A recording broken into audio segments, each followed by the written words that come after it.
Hey everyone, welcome back to my channel. Today let's talk about iOS 18.5 on iPhone 11. I'll show you what's new, what's changed, and why you might want to wait before updating. Let's start it. First of all, iPhone 11, I just updated my iPhone and it's on iOS 18.5 now. And maybe you will see this screen after the update, but I don't think so because I didn't see that setup screen on my other iPhones. I just only see on this one, iPhone 11.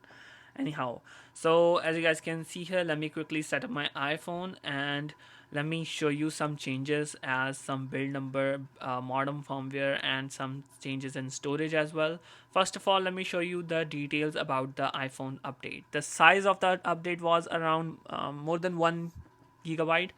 So after updating, I'll share you the difference. So before I update, my phone was on 18.4.1. Available space was 33.07 GB. So let me compare now.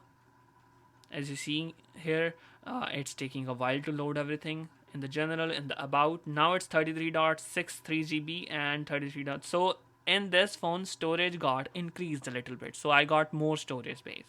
So it may vary in your case because in my iPhone 13 and 16, it got occupied by 2 GB. So build number got changed. Let me show you. It's 22F76. So this update sized around 2 GB. So make sure you have enough space before you download it. So to find it, head to setting general about the updating the confirm the version. Anyhow, after installing iOS 18.5, I noticed, as I mentioned, about 2 GB of storage got occupied. Performance on the iPhone 11 feels same, smooth and responsive. App open quickly, and multitasking works fine. Now for the fun part, iOS 18.5 brings a colorful new Pride wallpaper. It's bold, vibrant, and new.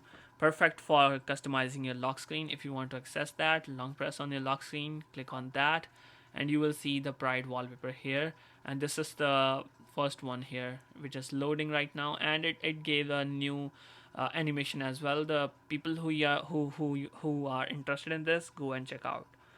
There's also an updated warranty screen. You can now easily see your device's coverage details. It's small but helpful change. To get that, jump in the iPhone about and you will see Apple Care and warranty stuff here. So now there are a few small updates you might notice right away. Animation feels smoother and there are some behind the scene tweaks for better performance. But I have noticed some bugs. For example, the what it called standby screen got stuck even if it's not charging. Because of it, I recommend waiting before updating. Let's give Apple time to fix these issues. Anyhow, so that was the iOS 18.5. I want to run the performance test on the iPhone. Screen is good, cameras are working okay. Yeah, no black screen issue, no blurry thing. Don't have a black screen, black line in the Photos app as well. So seems okay. Apps open quickly and no animation lag or stuttering. So for now it seems good, but I want you to hold. That's the iOS 18.5 on iPhone 11. I want to run some tests like Geekbench performance test on iPhone 11 for the full review video, so wait for it. Are these changes worth it or will you wait for my full review? Let me know in the comments below. Don't forget to like, subscribe and hit the bell icon for more updates. Thanks for watching. I'll see you in the next one.